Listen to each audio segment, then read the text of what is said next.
پچھلے جمعے کو میں نے ایک تقریر کری مملکت سعودی عربیہ کے خلاف. آپ نے پوری دنیا کی تقریر سنی. حیدرآباد کے اندر ہوئی. حضرت مولانا سلمان صاحب ندوی ندوۃ العلماء دار لکھنؤ کے سر خیل بہت بڑے جو ہے آدمی ہیں وہ، انہوں نے تقریر کری مملکت سعودی عربیہ کے خلاف. ملک عبداللہ حفظہ اللہ کو چور، آل سعود کو باغی اور غاشم اور خائن اور نہ جانے کیا کیا کہا گیا اس تقریر کے اندر. ہم اس ملک کے اندر رہتے ہیں، ہمیں پتہ ہے کہ آل سعود کیا ہیں، محمد بن عبد الوہاب رحمۃ اللہ علیہ کی دعوت کیا ہے، توحید کیا ہے، سنت کیا ہے. ہمارے ملکوں میں ایسے لوگ جو خود آل سعود کے کی ٹکڑوں پر پل کر بڑے ہوئے، مولانا سلمان صاحب ندوی خود بھی یہاں پر 8 سال تک انہوں نے تعلیم حاصل کی ہے. ان کے صاحبزادے خود یہاں تعلیم حاصل کر کے گئے ہیں. یہاں کے خیرات، یہاں کی نعمتوں کو انہوں نے کھایا ہے.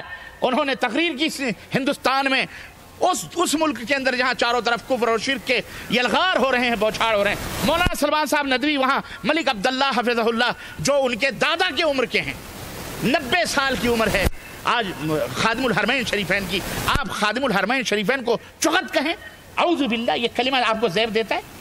اتنے بڑے عالم اور سید زادے ہیں آپ، اتنا بڑا علم اور اتنا بڑا تقویٰ، کہ آپ آل سعود کو کہیں کہ یہ چور ہیں، یہ بدمعاش ہیں، جن کی وجہ سے آج کلمہ لا الہ الا اللہ، آج کلمہ لا الہ الا اللہ پوری دنیا کے اندر دنیا سن رہی ہے اللہ کے فضل و کرم سے. یہی ملک عبداللہ ہے. آپ اخبار اٹھا کر کے دیکھیے کہ ابھی کیمرون کے ایک کرسچن خاندان نے جو جڑوے بچہ پیدا ہوئے تھے اور ان کے پشت آپس میں یا پیٹ آپس میں ملے ہوئے تھے، انہوں نے کیمرون کے اس کرسچن فیملی کو دعوت دی مملکت سعودی عربیہ میں کہ آؤ ان دونوں بچیوں کا علاج ہم کروائیں گے شاہی خرچے پر. ریاض کے اندر سعودی ڈاکٹروں نے ان کا علاج کیا اور وہ خاندان نے اپنے سامنے وہاں دیکھا دونوں بچیاں ان کی صحیح سلامت ہوئیں. اور مسلمانوں کے اس ماحول کو دیکھ کر کیمرون کا وہ خاندان ٹوٹل مسلمان ہو گیا. اس نے ریاض کے اندر کلمہ پڑھا. اور سنو حیرت انگیز بات، یہی ملک عبداللہ حفظہ اللہ جنہیں آج ہندوستان کے اندر شرک و بدعت کے اندر ڈوبے ہوئے ماحول میں مولانا سلمان صاحب ندوی نے ایسی گندی زبان استعمال کی ہے، رب جلال کی قسم ہے جو گندی زبان کسی رافضی شیعہ یا خمینی یا کسی اور مشرک اور بدعتی نے نہ استعمال کی نہیں ہوگی جو مولانا سلمان صاحب ندوی نے استعمال کی ہے. یہی ملک عبداللہ کی یہی دعوت، وہ خاندان مسلمان ہوا سعودی عرب میں، اور جب یہاں سے وہ اپنے بستی میں گئے، اللہ کی قسم آج کا اخبار میں نے جب پڑھا میں نے دیکھا جو ہے کہ تقریباً 850 یا 900 بستی کے اوپر مشتمل سارے بستی کے لوگوں نے کلمہ لا الہ الا اللہ پڑھ لیا اور باقاعدہ انہوں نے مسجد کا مطالبہ کیا. تو ملک عبداللہ نے اپنے خرچے سے وہاں مسجد اور مدرسے کا ان کے لیے انتظام بھی کیا.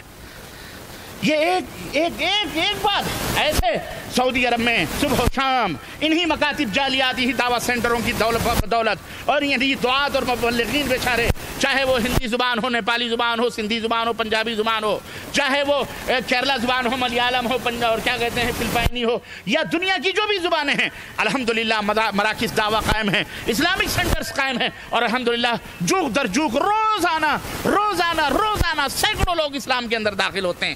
اس ملک کو آپ چھوڑ کہیں. اور یہی نہیں بلکہ تمام ہندوستانیوں کو انہوں نے حج کیمپ میں یہ اعلان کیا کہ حج کرنے جاؤ گے تو تمہارا فرض ہے کہ وہاں امریکہ خلاف مظاہرہ کرنا، وہاں برطانیہ اور سعودی عرب کے خلاف مظاہرہ کرنا. حج آپ کروانے بھیج رہے ہو، یہاں لڑائی جھگڑا کروانے بھیج رہے ہو. آپ کیا کرنا چاہ رہے ہیں؟ آپ وہاں لوگوں سے کہہ رہے ہیں کہ اے لوگوں، اے ہندوستانی مسلمانوں، تیار ہو جاؤ. آج کل میں یا چند دنوں میں حکومت سعودیہ کو ختم کر دیا جائے گا اور ہم اس کے لیے تیار ہیں، ہم ختم کر دیں. ہم نے کہا آپ امریکہ سے لڑنے کی بات کیجئے، ارے آپ برطانیہ سے لڑنے کی بات کیجئے، اور آپ خود جہاں بیٹھے ہوئے ہیں وہیں بغل میں دارالعلوم دیوبند کے قرب و جوار کے اندر مسلمانوں کو ہزاروں مسلمانوں کو ذبح کیا گیا. انہی غیر مسلموں نے آج کئی ہزار عورتیں رو رہی ہیں، گھروں سے اپنے گاؤں اپنے بستیوں میں جا رہی ہیں، کیونکہ غیر مسلم ہندوؤں نے، بلوائیوں نے، فرقہ پرست قوتوں نے، طاقتوں نے مسلمانوں کے بہو بیٹیوں بچوں کو قتل کیا، ختم کیا. آپ بجائے اپنے گھر کی خبر لینے کے سعودی عرب کے خلاف جہاد کریں گے. آپ مولانا سلمان صاحب ندوی، میں آپ سے پوچھ، یہ کیوں آج کی وجہ کیا؟ میں بندے ناچیز، میں نے سعودی عرب سے یہیں حائل کے ممبر سے میں نے تقریر کری اور مختصر سی تقریر ہوئی، اور اس میں ہم نے ان کو مطلب سمجھایا اور اسی طرح کی بات کری کہ ایسی بات نہیں ہونی چاہیے. اور دوسرے دن میرے پاس فون آ رہے ہیں میرے پاس فون آ رہے ہیں، پتہ نہیں اس میں نمبر کچھ بھی نہیں، تو بڑی بدتمیزی کے ساتھ تیری ماں تیری بہن گالی گلوچ جو کچھ دینا تھا اس نے دیا، اور اس کے بعد کہا تو کب آئے گا دیکھ لیں گے، بہت انتظار ہے، یا تو ہم وہیں آ کر کے تیرا کام تمام کریں گے، تجھے ختم کر دیں گے۔ ہم نے کہا بھائیو کس کس کو ختم کرو گے؟ ارے ایک جان ہے، یا تو آپ لے یا اللہ لے لے، ہاں ایک حق بات آپ بول دیجئے، سمجھا دیجئے تو یہ عالم ہوتا ہے، ان کے مزاج کے خلاف بات آ جائے تو قتل کر دیں۔ ہاں یہ کیا ہے؟